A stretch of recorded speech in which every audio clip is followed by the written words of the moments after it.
360 system and done the same comparative analysis. This has been a great opportunity to work between Kent County Administration and Fiscal Services. And so right now we have a list of all the providers, their attached subsidiaries, and then we will take another in-depth look at all of the different providers. There's probably 3 to 4 providers that we have a strong interest in really looking at.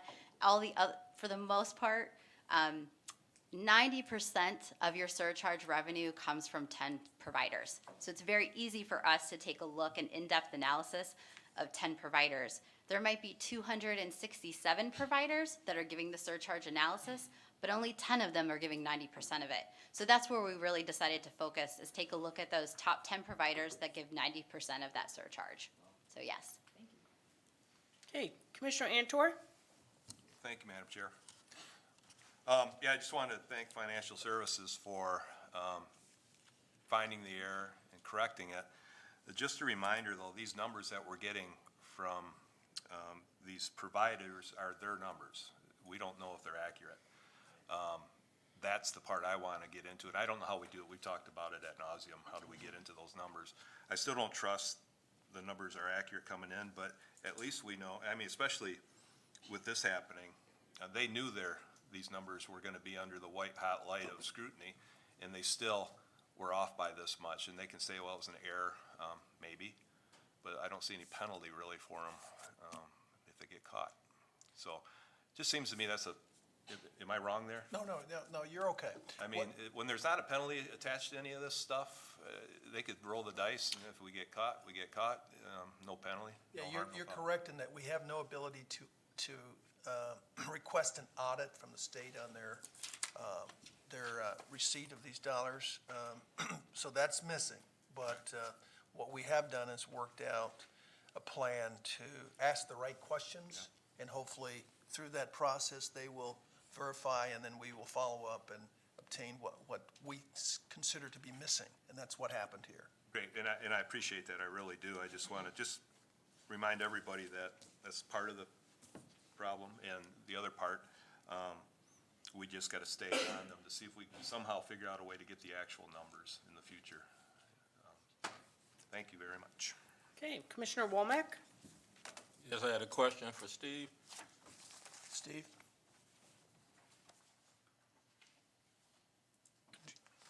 Could you tell me what the total for all sub-carriers were for the last fiscal year and receivables from all the sub-carriers? Because we're talking about Sprint, but do you know the total for all the sub-carriers?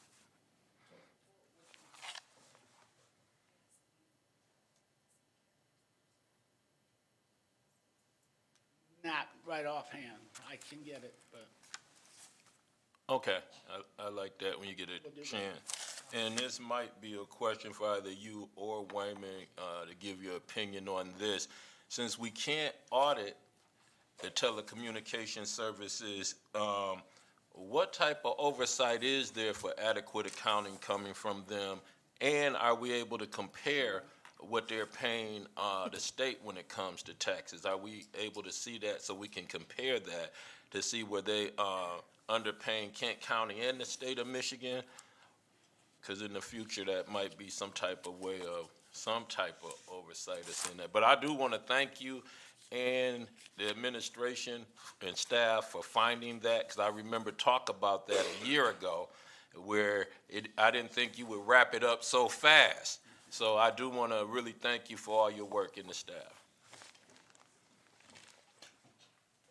We will provide you with further clarification on the ability to audit. We will provide both you and Commissioner Antor and the board some additional detail about where we sit in terms of our ability to audit and so forth. So we'll make that clear to everybody. Thank you. Well, and it's been a legislative priority that has Yes. not taken the forefront. So if you go to your legislative priorities, it's been on the list since I've been here for the last 6 years, and even longer, right, Commissioner Antor? Like, as far back as this thing dates, I think. But the realistic challenge of going toe-to-toe with the communications industry seems to keep it more in the back burner than the front burner, is the bottom line. Thank All right, Commissioner Voorhees. Thank you, Madam Chair Jones. My question is more to the administrator. Do we assess a service charge on these funds? Yes, Steve talked about that. Well, they charge us 2%, and so they forgo that as we worked it out. We do not. I mean, we as a county, don't we have an assessment charge for funds that we bring in, but we really pass through, but we still put a lot of labor into these? We do, and that charge is, of course, part of our direct service plan that we have. It's a part of our general fund budget, how we manage all of our HR, IT, fiscal, payroll. It's simply a charge that we actually I'd maintain like us within to, the office. I'd like us to take a look at that again. 'Cause I thought we had a service charge on these kind of things to help cover our county costs, not just to pass through to the entities. We'll confirm that. I will let you know for sure. Well, and this surcharge was passed by the voters. Remember, it was on the ballot, Yeah. right? He's talking about, though, I think he's talking about a fee for the service we provide. Administrative. Yeah, that's what he's talking about. I will confirm it. Yeah. Yeah, we did it, as long as I can remember. I've only been here 17 years, so it might happen. Steve, do you have an answer to that? Just allocated. What's the question? He's asking, do we have a surcharge or an administrative fee that we charge for the collection and distribution of these funds within our operation? Do we charge anyone for the processing of these dollars, whether dispatch authority or otherwise? Do we charge anyone for that service? I may not be hearing the question clearly. Do you, Marvin? Marvin's got, Marvin's coming up. Marvin can hear him, the black, I don't know. You're asking, are there any cost allocation charges on? No, there are no cost allocation charges in this fund. Why?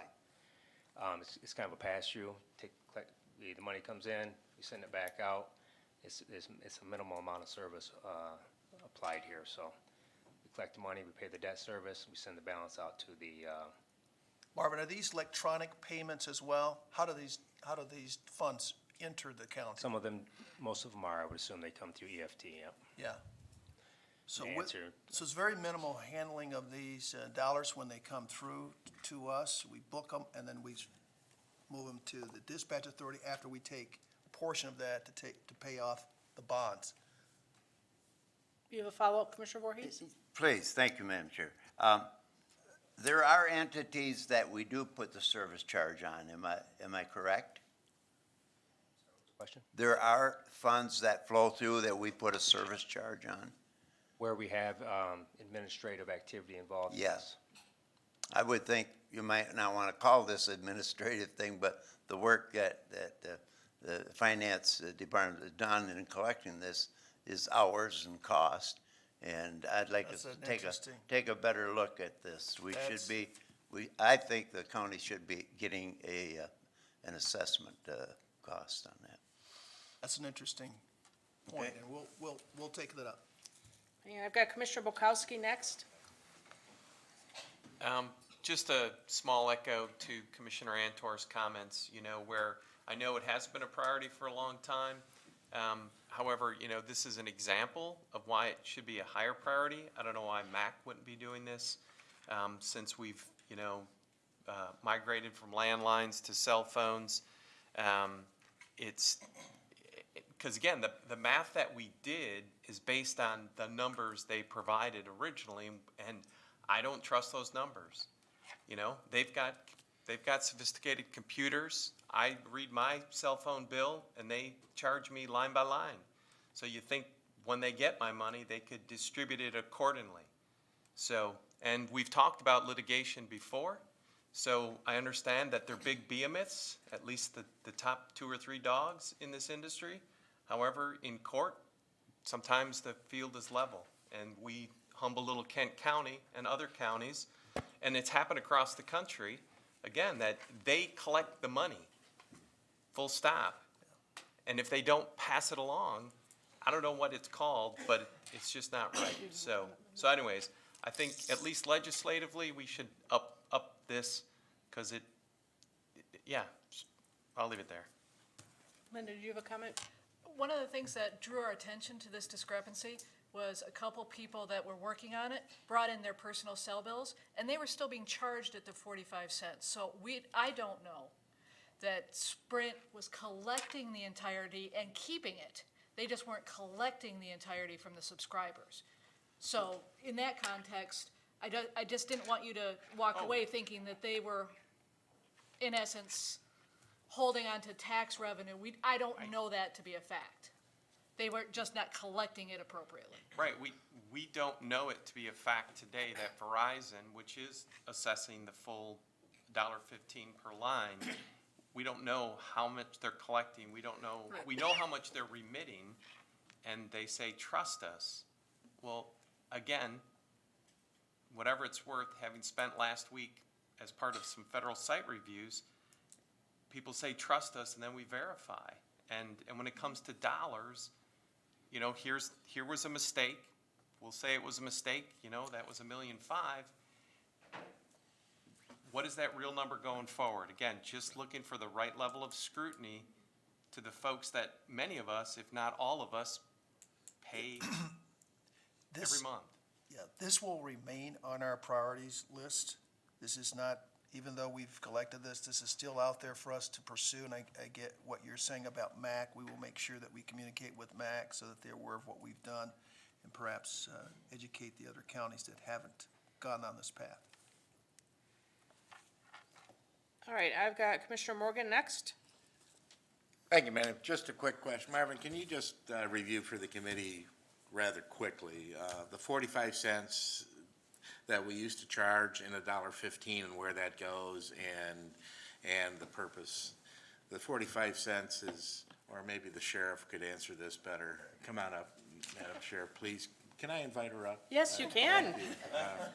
You may. Because they're allocated for a purpose, and I just think the committee needs clarification on how that's divided, because we do have an agreement. We do. And that may have to be amended if we start changing the dynamics of Certainly. our allocation, so. So 45 cents was the original surcharge. It started in 2010. That money was to consolidate our dispatch services and create a central call handling process electronically between the two centers that remained, which were the city of Grand Rapids and the county, for 911 answering only.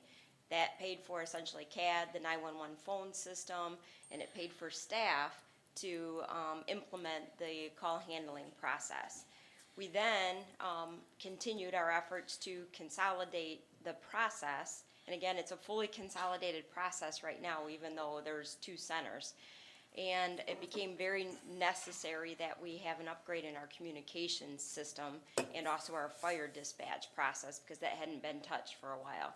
So the surge charge that was increased to $1.15 was done so based on a vote of the people. The enabling legislation allowed us to articulate what it is we were going to charge for, and those two things were fire dispatch and then improved communications. And then the improved communications are all centered around a 800 megahertz radio project. You've heard, I'm sure, totally about that enough, but that project is coming to fruition next year. We plan to be in a test phase in May. We plan to be fully operational by October or November, depending on how the test goes and any remediation we have to do with that. That affects every public safety entity in the county.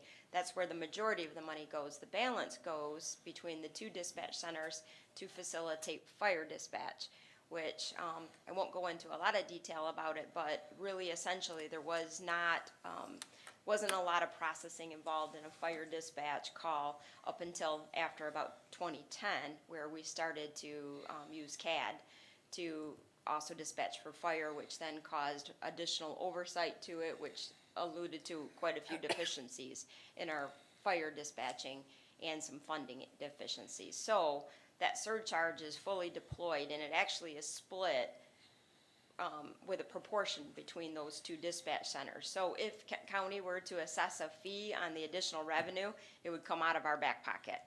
So I'm not sure it would be effective in doing what we thought. And I just want to echo, they do have fiscal services that do come out of that dispatch authority budget. There is a fee, and those fiscal services are things like assessing whether the contract is being implemented, assessing whether, the money that we were expecting to come in, comes in, paying bills for the dispatch authority, and Kent County does not do those things for the dispatch authority. I think it's Wyoming right now that does it, and they do pay for that.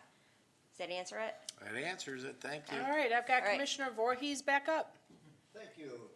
To the point of why don't the companies, it takes me back to my days on the insurance committee at the state, it was considered proprietary information. We was working on what's the fund that we pay, the casualty fund, or we assess for? Yeah, the catastrophic fund. So that's kind of what I sense with these phone companies. They don't want to release all the information of how many customers, what customers. And so that might be part of the battle, why over these years we haven't gotten an opportunity to do more investigatory, so. Right, but I think that's a challenge that is overcome with proper planning, like we send one person in with a confidentiality agreement just to look at the books, and then they leave. They don't take anything with them, they just look at it and then they go. That shouldn't be a significant lift, and it keeps their proprietary information safe, and it gives us the validation we need. I think the biggest challenge, again, comes down to going toe-to-toe with the communication companies on this.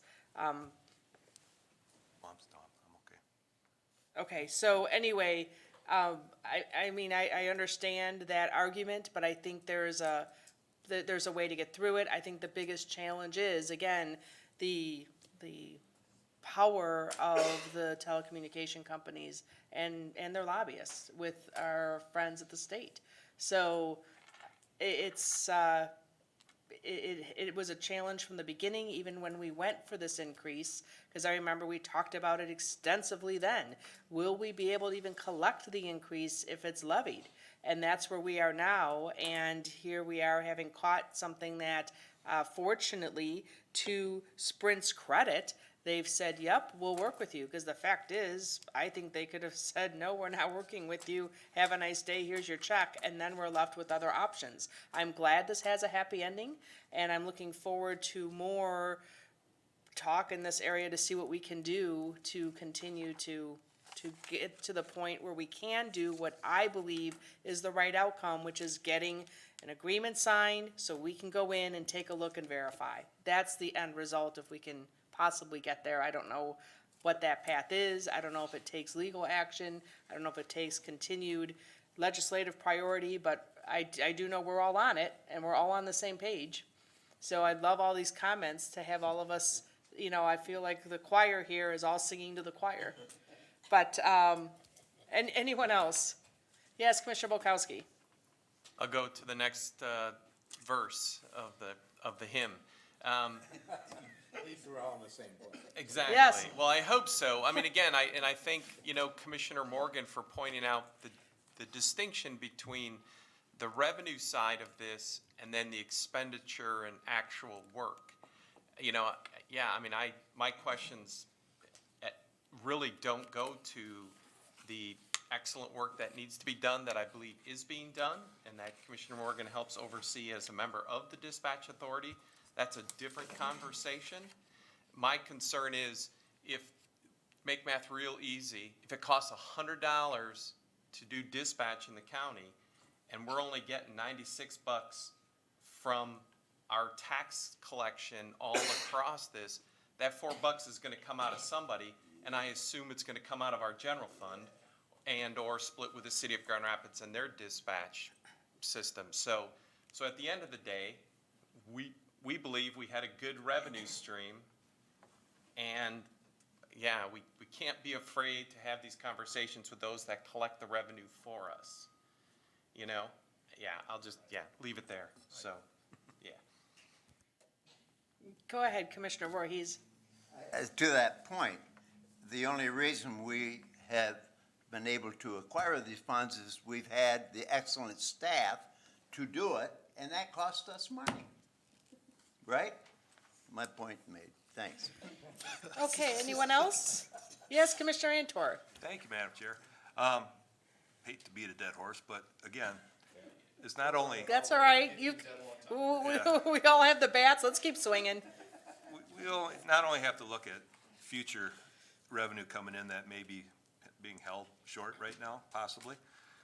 We also got to look at past revenues, I'm hoping, that have been held, because this is a cumulative type of deal, and I'm hoping that we'll be chasing them for, if it's proper, and if there's a problem, that we go back, we're able to do that and collect money from, I used to be involved in the telecommunications industry a little bit, and there was something I talked about before, it was called cramming, where they would add little 50 cents here, 75 cents here on your bill, and like I say, it was cheaper to pay the fine.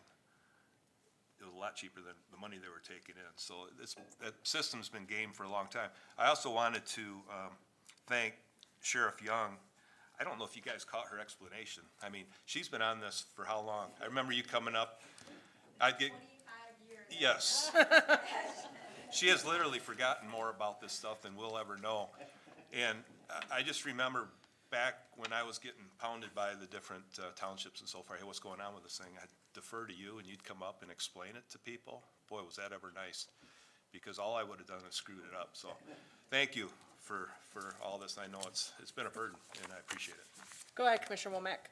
Yes, I just want to say I appreciate the comments from the Sheriff Department, all our staff, and Commissioner Jones. I do agree this is a good scenario based on our other options could be even more costly. And just want to say I appreciate the staff and keep up the good work. So before we leave the topic, I have one for Marvin. So Marvin, if you could give me just another moment up at the podium. So you're looking at our top, providers. You said there's 10, right? There's the 10 or the top, I guess she said. Yes. And the question that I have is, this was clearly caught because of looking at historic information, right? Is there any others that historically you haven't seen the increase that you expect with the increase in the surcharge? As I understand it, there aren't any others that we're aware of at this time, but I think they're still looking into that, so to see if there are any others. Okay, I had an answer to a question that was asked previously by Commissioner Womack. I think Right. he asked how much was the total revenue, and it's, for 2018, it was just in excess of $8.1 million.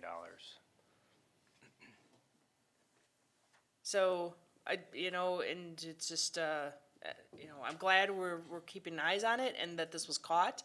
And I do think this is a huge success story, because if there wasn't an oversight on this, we would have missed it. So this was a significant $1.4 million, so kudos to the whole group. All right, anyone else? Did we vote on this yet? No. Okay. All right. All those in favor, please say aye. Aye. Opposed, same sign. Motion passes. Wow, that one.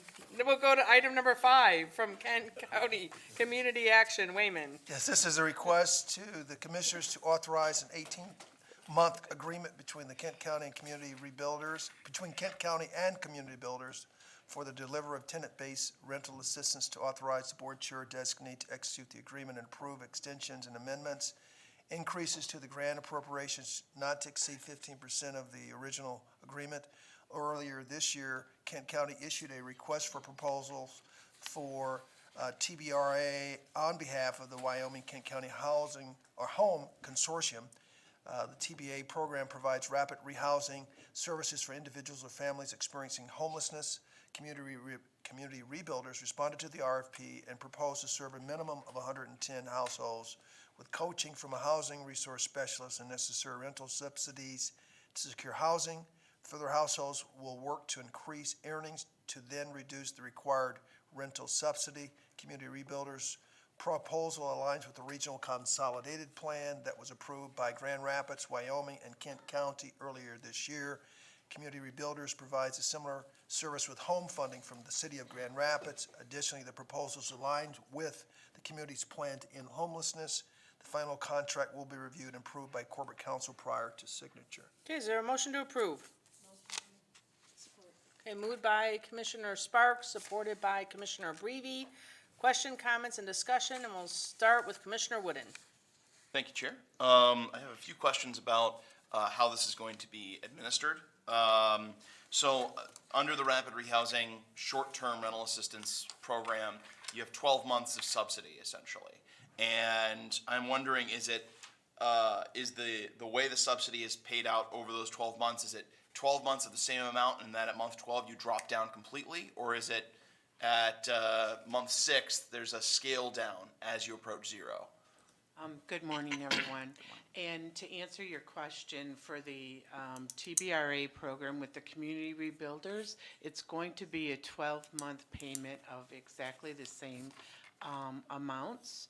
The amounts are going to be calculated with the 30% of the household's income is what they are going to pay, and then the funding is going to pay for the 70%. There is an option to extend the participation for an additional year, so there could be 24 months of subsidy in this scenario, but the funding and the grant is only an 18-month grant to align with our 5-year consolidated plan. We end that in 2021, and so we're working on that right now. Go ahead. If I may, I would at least urge the consideration of a scale down, only because I can imagine being a family that's housing burdened and you have subsidy for at least 12 months, and then all of a sudden you have zero.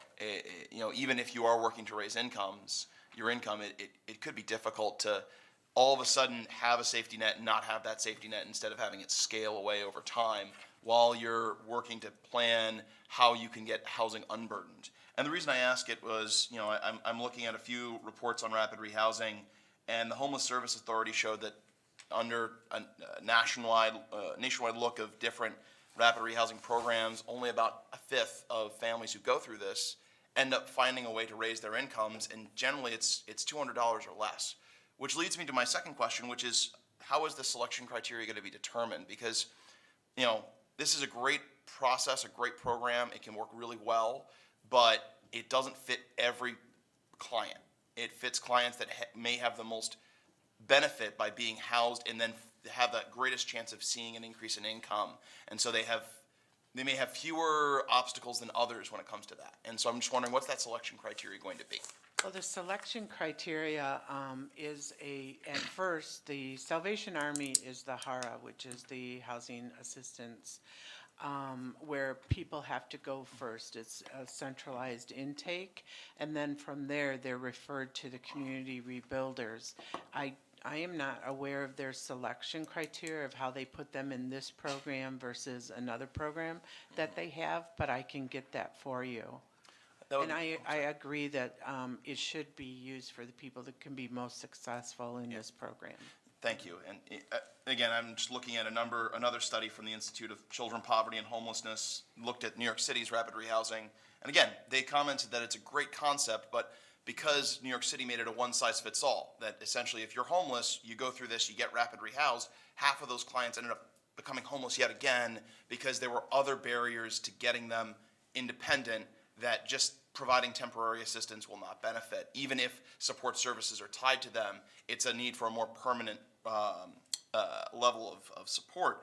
And so my final question is, if we can get Community Rebuilders data on how many of their clients that have gone through this program through the city, how many of those folks have seen an increase in income that's allowed them to be housing unburdened? Also, how many of them have ended up in permanent income-based housing, which is phenomenal for those individuals if they need it? And then how many unfortunately end up back being housing burdened or housing insecure or unfortunately homeless? If we can figure that out, and I can send this in an email, just figuring out the data of the impact on their clients over the last few years, I think that'd be very helpful for the execution of our agreement with them.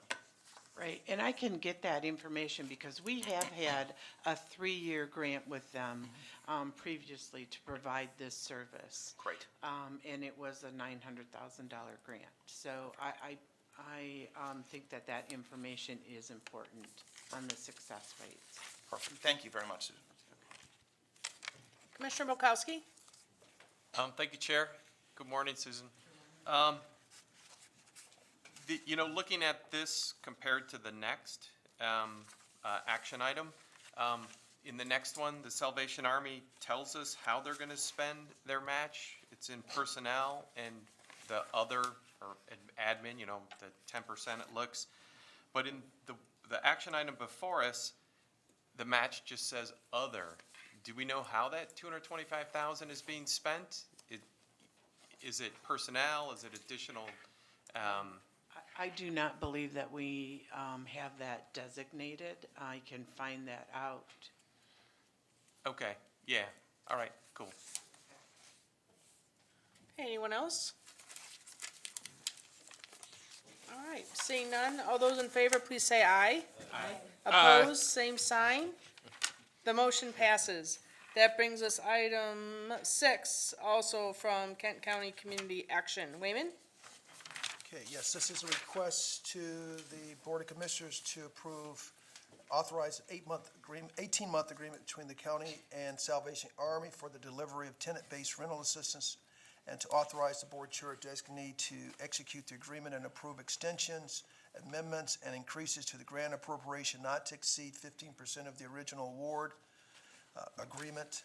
Earlier this year, Kent County issued a request for proposals for TBRA on behalf of the Wyoming-Kent County Home Consortium. TBRA provides rapid rehousing services for individuals and their families experiencing homelessness. Salvation Army responded to the RFP and proposed to serve a minimum of 45 households with coaching from a housing resource specialist and necessary rental subsidies to secure housing for their households. Will work to increase earnings to then reduce the required rental subsidy. Salvation Army's proposal aligns with the regional consolidated plan that was approved by Grand Rapids, Wyoming, and Kent County earlier this year. Additionally, the proposal aligns with the community's plan to end homelessness. The final contract will be reviewed by corporate counsel prior to signature. Okay, is there a motion to approve? Motion. Support. All right, I heard Commissioner Breve first for support, Commissioner Womack for the motion. Is there questions, comments, and discussion on this one? Yes, Commissioner Wooden. Thank you, Madam Chair. Going to Commissioner Bukowski's comments, looking at the Salvation Army's budget, I'm looking at the amount of subsidy or the amount of investment for each participant, and it's $2,200. It's $2,000, $280, and I'm wondering how that's going to be spread over. Is that going to be spread over a 12-month period? It is not going to be Okay. spread over. The Salvation Army is going to concentrate on security deposits. And so it's going to be that one-time assistance to help the families get into the housing. And then there's going to be, hopefully, if they need something else, then it would just be a little bit of payment for something. But it is not a spread payment. Thank you for your clarification. Okay. Okay, Commissioner Womack. Yes, and the community rebuilders, they will serve a minimum of 110 households? Yes. That's what was on my paper. Yes, and when would funds be available for the Salvation Army to start on those deposits, security deposits? Those will be available once we have the contracts in place. And so we're hoping pretty soon. And when you say pretty soon, are you talking like, Maybe January? okay, yeah, that's pretty quick. Well, thank you for what you do, and I just want to say, the need is real out there. There's a lot of people struggling, not only from homelessness, a lot of people living check to check and may have emergencies that may come up, and they may have to move for different reasons. So it's just great to see that, it's continuing to be a community and a county where people can get some of that extra help. Thank Okay, anyone else? Right, seeing none, all those in favor, please say aye. Aye. Opposed, same sign. The motion passes. That brings us to item 7, also from Kent County Community Action. Wayman? Yes, this is a request to the board to accept and appropriate $127,100 to the 2019 Kent County Community Action Fund from the Michigan Department of Transportation for the Enhanced Mobility of Seniors and Individuals with Disabilities Program. The Michigan Department of Transportation provides federal pass-through funds to purchase replacement buses for transportation services to seniors and/or persons with disabilities throughout Kent County. The federal pass-through funds from the Federal Transit Administration, United States Department of Transportation provides 80% of $101,700, and MDOT provides 20% of, or $25,427. The grant period was authorized effective September 17th, 2017, with an expiration date of September 18, 2020, and includes a multi-year process based on application submission, distribution of award, purchase of new vehicles, and final distribution of payment. Is there a motion to approve? Okay. Commissioner Sparks made the motion, Commissioner Wooden supported. Question, comments, and discussion? Commissioner Bukowski? Thank you, Chair. Susan, what are we actually buying with this? 3 vehicles, and there's going to be 2 12-passenger buses, 1 8-passenger bus with a lift. And then we had just received 2 vehicles in September, and then our fleet of vehicles will be on a better rotation to buy vehicles. And then we will have 2 more next year. So we're always rotating out the stock because it's aging out. Our vehicles are very old right now. All right, I'll leave it at that. Thank you. Okay. Okay. Yes, Commissioner Womack? Yeah. I'm just happy to see this being done for those with disabilities when it comes to the transportation. I also want to thank Commissioner Bukowski on all that he does for our disabled citizens throughout the year. What is the need when it comes to more vehicles for those that are disabled, as far as the lifts and being accessible? Well, as you know, we just completed a community needs assessment, and there is a high need for transportation for persons with disabilities outside of the major 6 areas.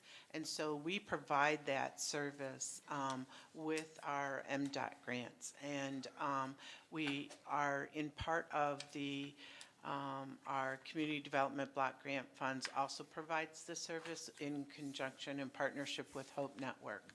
But there is a wait list right now of people requesting rides, and so we're trying to fulfill those needs. And is there a certain year that those cars have to be, or those vans, for those who might want to donate? Accessible vehicles like that? I think that would be a Cal question, but I'll just stop by and find out. I'll stop by and find out. I'm not sure. There's if probably we gonna be a can- lot of regulations, Right. you know, for those that want to donate Right. those vehicles. And we're in line for, we're good right now in Okay. our trajectory of how we're going to be replacing the vehicles. Okay. We just had, as you can see, we were approved for this grant in 2017, but the funding through the federal levels has not been as quick as we would Okay. have liked. So this money should have gotten to us in 2018, and we just got it. And it takes 9 months to order the vehicles for them to be built. And so you're on that kind of a schedule. But we're in much better shape now. Okay, thank you. Hey, anyone else? Right, seeing none, all those in favor, please say aye. Aye. Opposed, same sign. The motion passes. That brings us to miscellaneous. Is there any Commissioner miscellaneous this morning? Yes, Commissioner Morgan. Thank you, Madam Chair. I appreciate the sheriff's review. I became involved with the Consolidated Dispatch back in 1987. That's when we first started talking about consolidating our dispatch. At that time, When I was in high school. Sorry, did I say I that out wasn't loud? alive. That was, oh, that trumps me. Sorry, go ahead, Commissioner Morgan. You're doing a great job. Don't forget to tip the servers, okay? I just want to keep an eye on the big picture of things. We started out with 6 presaps at that point, we're down to 2. And we have a platform, thanks to all the prodding and pushing and complaining of Commissioner Voorhees, of an 800 system, which I think is going to be excellent. Thank you for that. So as we work through this, just keep in mind, we've made a lot of progress. I remember, I think my last year as chair is when we adopted the 911, language and stuff to move forward. So, hey, we're making progress. It's slow but steady. So thank you. Yes, Commissioner Antor. Just want to say I will not let Commissioner Wooten's youth and inexperience held against him. I borrowed that line out. Why do I feel old? Yes, Commissioner Wooden. I guess I have to respond to Commissioner Antor by saying, there you go again. But I did have one housekeeping note.